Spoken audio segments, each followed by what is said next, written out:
Welcome to Back on the Broomstick, A modern witch's spoken word grimoire. where two witchy friends from way back are reconnecting to their pagan roots after a long period of mundanity. We're rewalking the path of the wise and trying out all the latest spells, rituals, and magical theory in today's witchcraft and pagan practices. So grab your wand and your incense Your cauldron and your crystals and join us as we get back on the broomstick.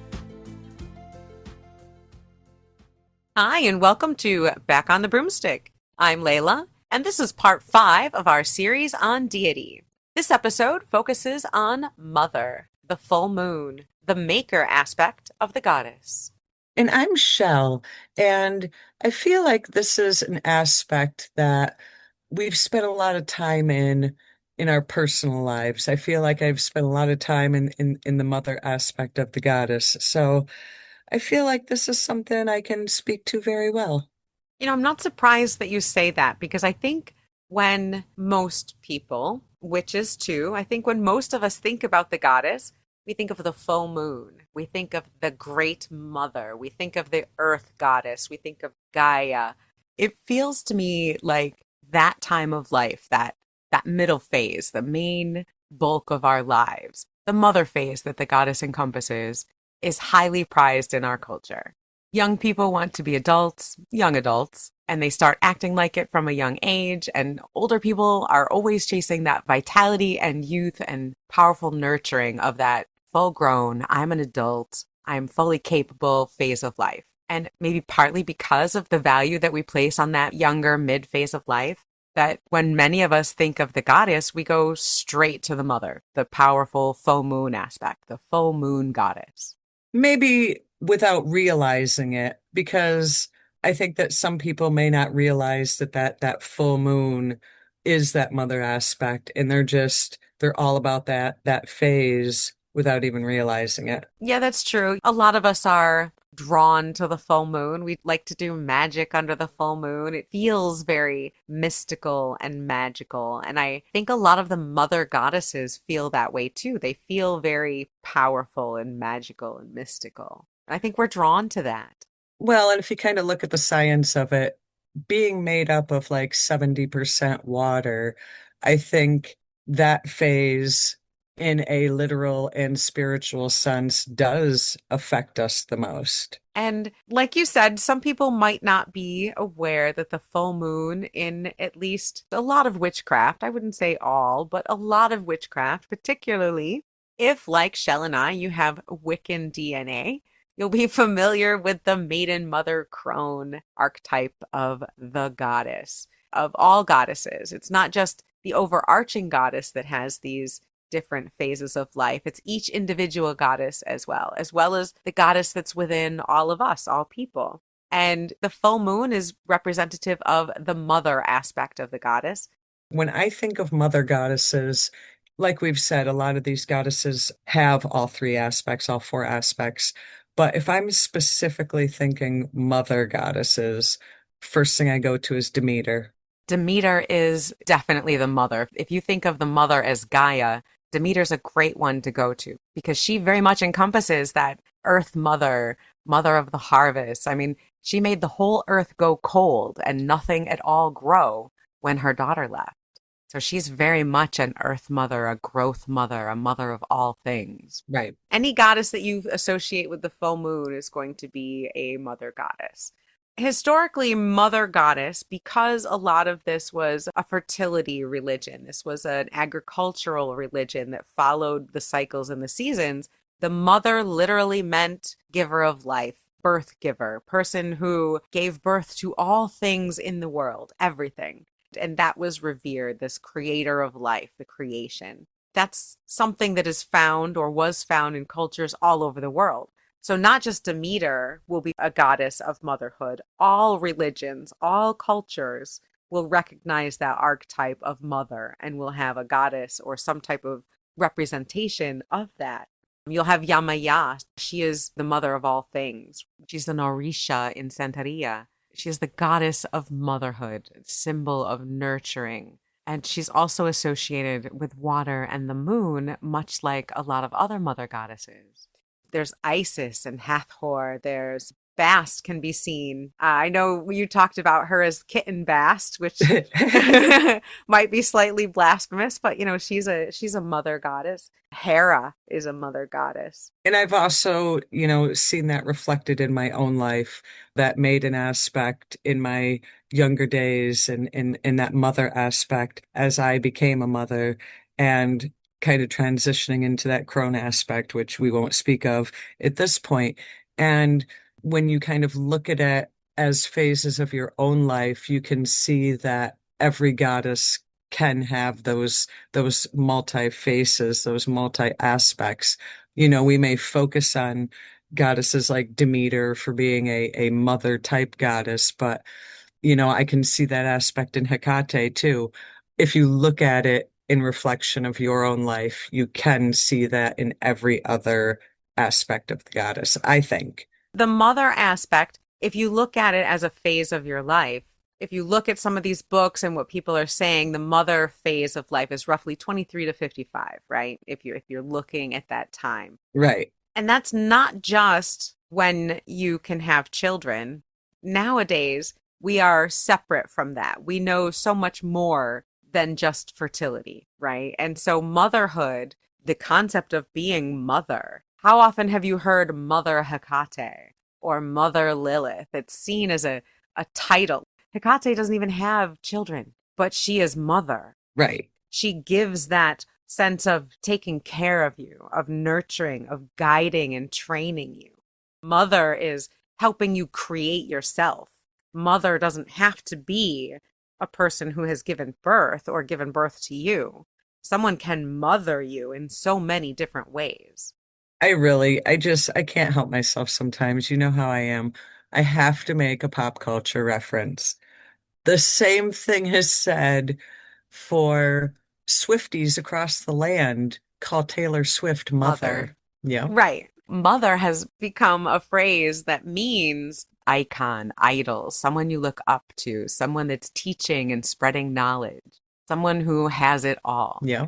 someone who is giving everything, someone who is giving and creating and is helping their many children, whether that's their fans or students or children or anybody that they're working with. And that mother, their mother, is not the person who gave birth to them, but it is someone who is helping them give birth to themselves, to Nurture create. their spirit. Exactly. So there is so much that you can do as mother. And you can pull that energy into yourself. And later in this episode, towards the end, we'll give you a spell, a ritual on how you can call that mother goddess energy within yourself so that you can have that creation, that nurturing. This spell in particular is to help you enforce boundaries. Sometimes your mother needs to help you do that, right? Another act, for lack of a better word, that I associate with mother is you're in that phase of getting stuff done. You get it organized, you get it handled, you move Yes. on. Organized, handled, move on. That's motherhood right there. Right? You get things in order, you set things up for the future, the planner. Practical, resourceful, Yeah, planning, capable, managing. Yeah. trying to motivate others around you to do the same. The boss, being in charge, being the one who handles all the The details. facilitator. Ooh, hoo, hoo. See, maker as mother as a title, I like it, but damn, if facilitator doesn't fit too. Right? Right? Now, in the last episode, you commented on something and it had me jumping up, going over to my altar and picking off a goddess statue. And what you talked about was a clay workshop that we had done in our old community, in our old Right. coven. We had gotten together, and this was a group of people, and we were creating goddess figurines. We were playing with clay, and we were talking about what it meant to be a woman and femininity and womanhood. And we were all kind of just talking about these things. And I created a Venus of Willendorf shape. I still have her. She's pretty old, but she's pretty awesome. And I wanted to talk about that a little bit because when I think of mother goddess, that's one of the first things I think of is these Venuses that particularly like the Venus of Willendorf. And what I mean by that are these statues that are 20, 30,000 years old that they have found in different archaeological sites all over the world. And they're named Venus for the goddess of love. and then the place that they're from. And there's a bunch of them. And basically, they're all very similar in that the fertility aspects are highlighted, exaggerated. Big breasts, big belly, big butt. You can see her vulva. What you can't see usually are hands, feet, or a face. And the thought is that these were representatives of fertility, that these were small handheld statues that would have been common in a household, that people might even have carried with them for good luck, for abundance, for fertility. And you can find those all over the world because the idea of motherhood, of goddess, all of us, we all have a mother of some type, right? So that is a concept that was found everywhere. I agree with you. My mind always goes to Gaia, Mother Earth, kind of that base that we all stand on figuratively and literally. Yeah, and that's exactly what I see these Venuses as because they're round like the earth. They go right to that great goddess, that mother of all, the earth herself. The facilitator of life. Right, the facilitator of the facilitator of all things. Yeah, exactly, exactly. So she is creator and the facilitator and the maker of things. And she brings all of this out in us, and she can help us to do that and find that strength. Because mother is someone who finds the strength to do things even when she's dead tired, even when she doesn't want to, even when it's hard. Mom is still there getting you up in the morning, or should be. Handling it. And I know we didn't all have that mom that handled it and took care of it. I'm talking about the perfect idea of mom, I guess. But we can all call on that energy of the mom who gets up and does these things and takes care of it, takes care of the details. The facilitator, we can call on that archetype. That's genius. I need to like trademark that, the facilitator. It sounds just like you, to be honest.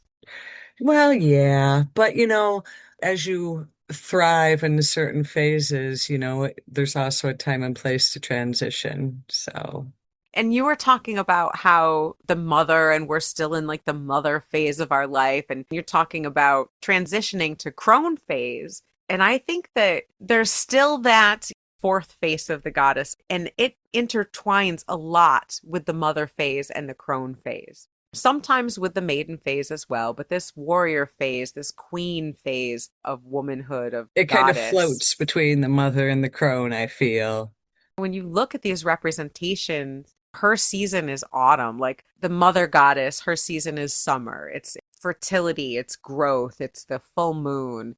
And the warrior goddess, the fourth face of the goddess, is the new moon, but her season is fall, is autumn. Right. Still powerful, still strong and glorious in its own way, but definitely moving out of the fertility phase and into more of the, I think even more of the facilitator, like the boss facilitator, like The the boss next of the level. boss. That's right.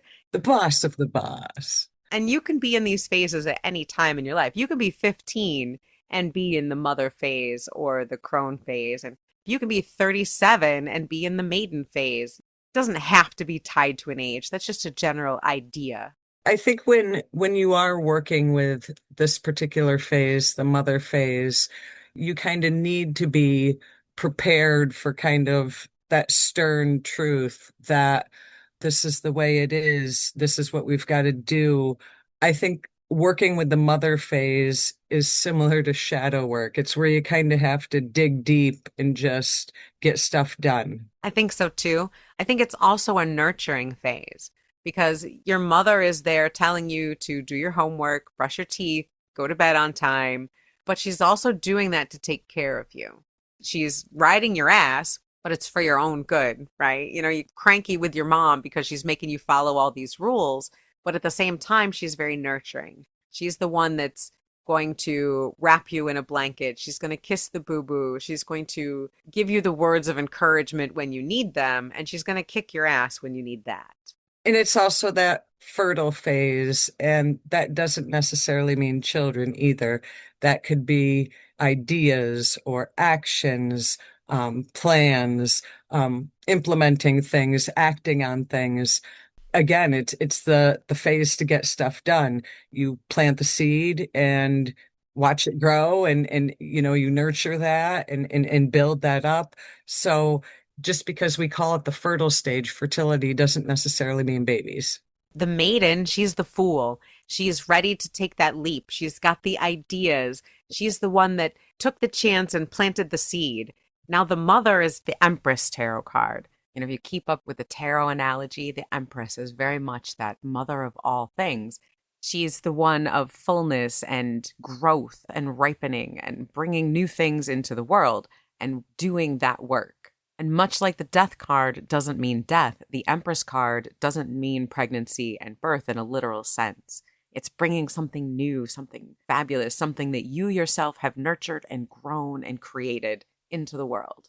She is that maker, that becomer, that creator. She's tending that idea. She's growing it. She's nurturing it. She's making it flourish, become whatever it needs to be. And so she's taking that momentum, that potential of the maiden, and she's bringing it to fulfillment. She's bringing it to abundance. She's bringing it to a place where everything is possible because she has put in that work. She is doing that work.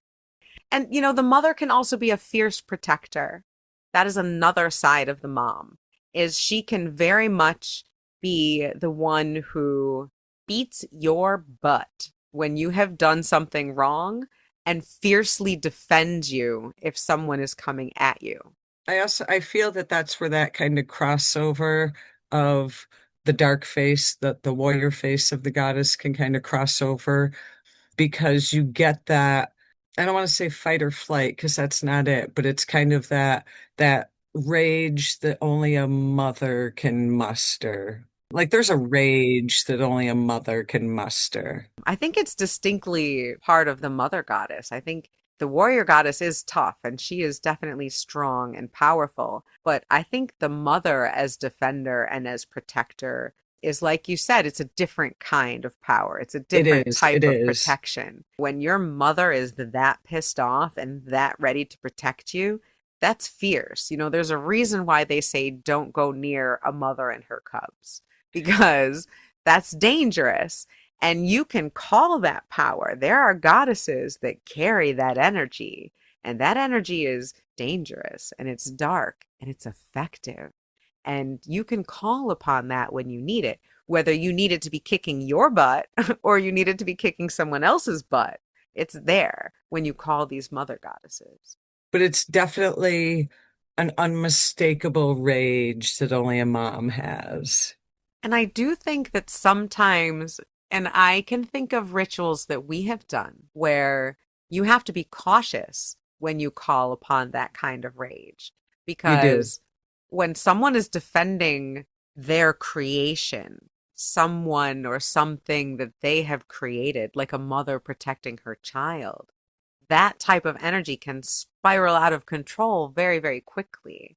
If you're going to call that kind of energy, you better know what you're asking for and you better know why, how, who, what, have all your details because once you release that kind of energy, it's very, very strong. So mother energy can be extremely powerful. It definitely can. And I do recall a few rituals, and I will say that sometimes you do get a little surprise at what can come with that deep energy.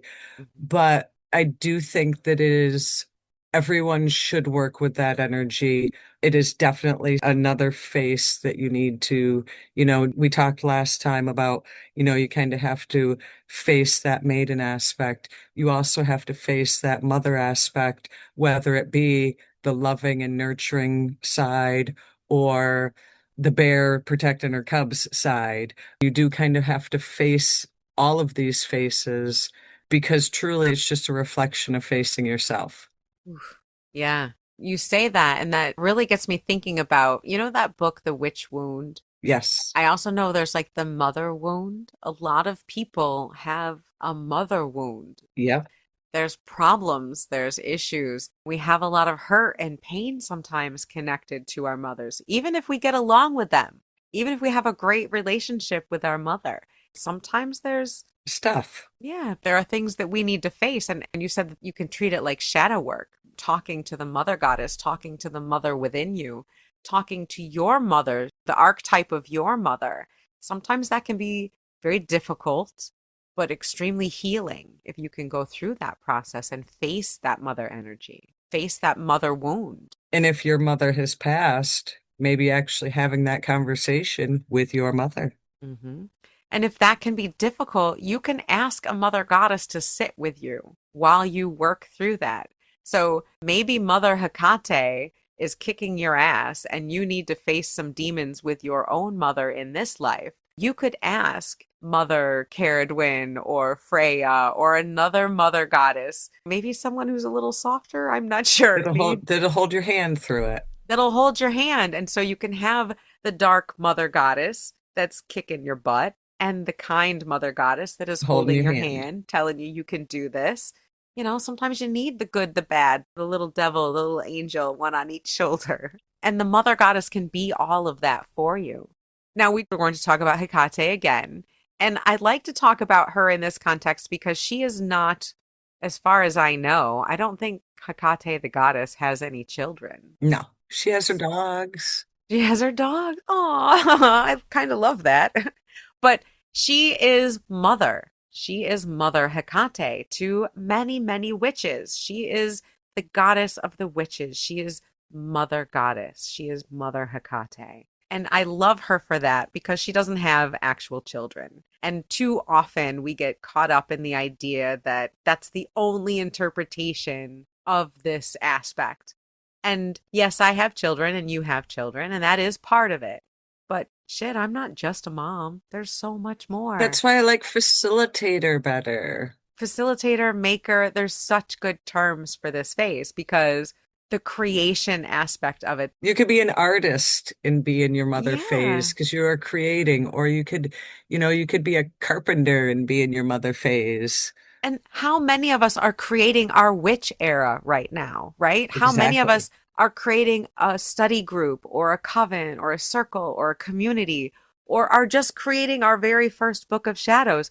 So many of us are in the magical mother stage right now, the witchy phase of the full moon, of full power, of coming into that self, that witchy goddesshood. Nurturing your spirit.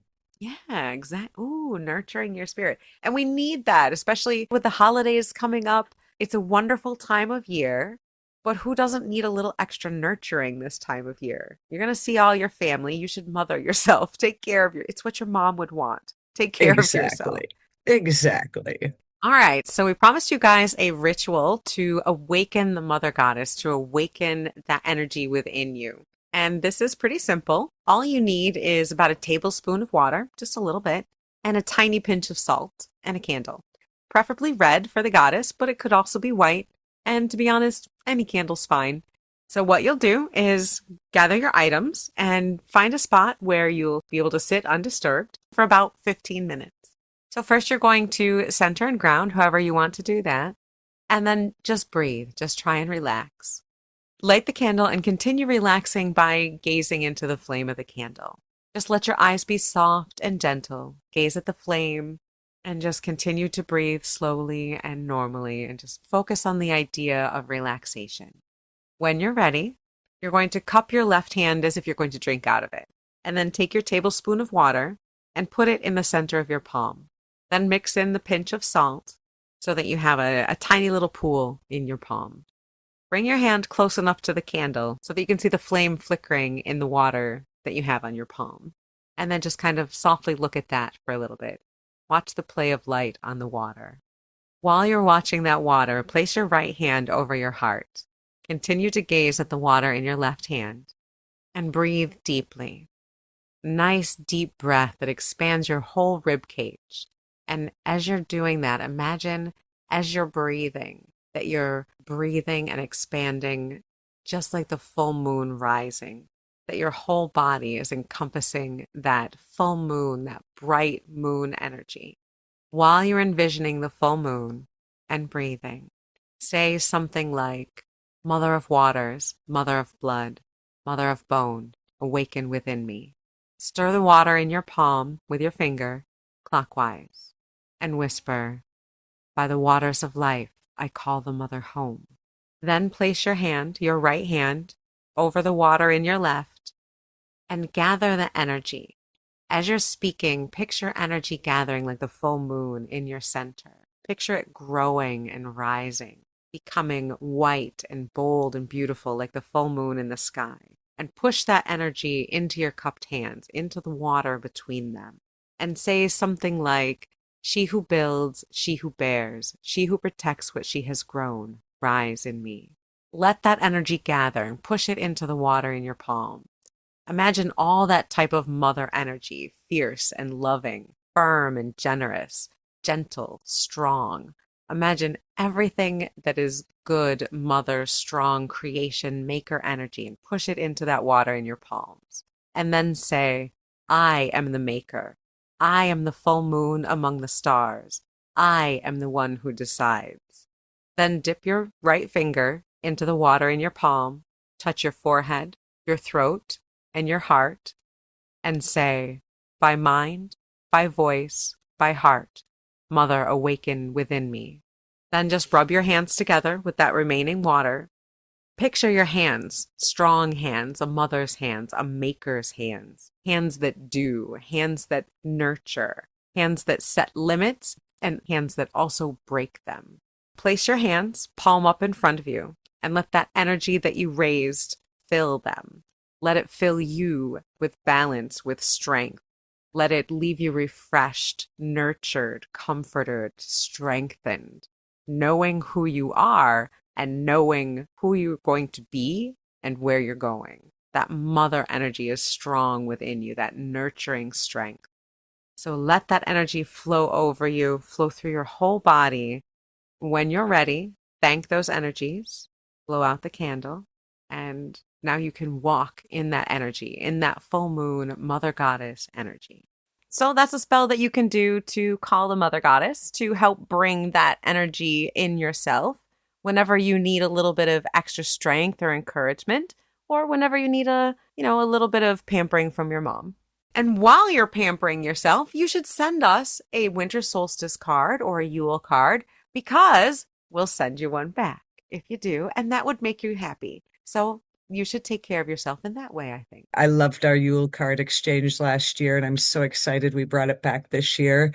So, folks, remember P.O. Box 106, Salem, Massachusetts, 01970. Send us a card. We'll send you one back. So, with that lovely transition, we are going to phase out of the mother goddess, and we are going to move into a couple other topics coming up before we finish with the Deity series. We'll get into sugar plums and mistletoe and holly and sacred fires. And I'll be honest, the minute Thanksgiving is over, I am ready to decorate. I am in the mood. I am holly and jolly. And I think it's time we talk about Yule. I do know that sun wait has been going on for a couple weeks now. That is the somewhat new Norse tradition of every Friday or every Sunday, but once a week, they light a new candle that has a different rune as they go through the weeks going up to the winter solstice. And you can certainly start that at any time. So we do have some information from last year, I think, but I'll put up a little information on sun wait if you're interested in that. But all sorts of Yule things are happening, and I'm pretty excited. All right, I gotta go because I need a candy cane. All right, well, on that note, be holly, be jolly, And keep it witchy.